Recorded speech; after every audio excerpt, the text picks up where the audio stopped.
ಹಾಂ, ನಂಗೇನಾದ್ರೂ snacks ಮಾಡ್ಕೊಡ್ತೀವಾ? Okay. ಏನು ಬೇಕು? ನನಗೆ ಎನಿ ಚಾಕ್ಲೇಟಿ? ಎಸ್. ಓಕೆ. ಬರೀ 10 ನಿಮಿಷದಲ್ಲಿ 4 ಇಂಗ್ರೀಡಿಯೆಂಟ್ಸ್ ಯೂಸ್ ಮಾಡಿಕೊಂಡು ಮಿನಿ ಚಾಕೊಲೋವಾ ಕೇಕ್ ಹೇಗೆ ಮಾಡೋದು ಅಂತ ನೋಡೋಣ. It takes only 10 minutes. ನಾನಿಲ್ಲಿ ಒಂದು ಬ್ಲೆಂಡರ್ ತಗೊಂಡು 2 ಪ್ಯಾಕೆಟ್ಸ್ ಬಾರ್ಬನ್ ಬಿಸ್ಕೆಟ್ಸ್ ಹಾಕಿ ಗ್ರೈಂಡ್ ಮಾಡ್ಕೊತಾ ಇದ್ದೀನಿ. ಪೌಡರ್ ಕನ್ಸಿಸ್ಟೆನ್ಸಿ ಈ ರೀತಿ ಇದ್ದರೆ ಸಾಕು. ಹಾಗೆ 1 ಗ್ಲಾಸ್ ಬಿಸಿ ಹಾಲು ಸೇರಿಸ್ಕೊಂಡು ಸ್ವಲ್ಪನೇ ಹಾಕ್ಕೊಳ್ತಾ ಮಿಕ್ಸ್ ಮಾಡ್ಕೊಳ್ತಾ ಹೋಗಬೇಕು. ಇದಕ್ಕೆ ನಾನು 1 ಸ್ಪೂನ್ ಬೇಕಿಂಗ್ ಸೋಡಾ ಹಾಗೆ 1 ಸ್ಪೂನ್ ಬೇಕಿಂಗ್ ಪೌಡರ್ ಹಾಕ್ಕೊತಾ ಇದ್ದೀನಿ.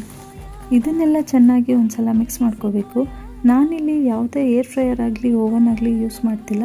ಒಂದು ಪಡ್ಡು ಪ್ಯಾನ್ಗೆ ಈ ಬ್ಯಾಟರ್ನೆಲ್ಲ ಫಿಲ್ ಮಾಡ್ಕೊತಾ ಇದ್ದೀನಿ.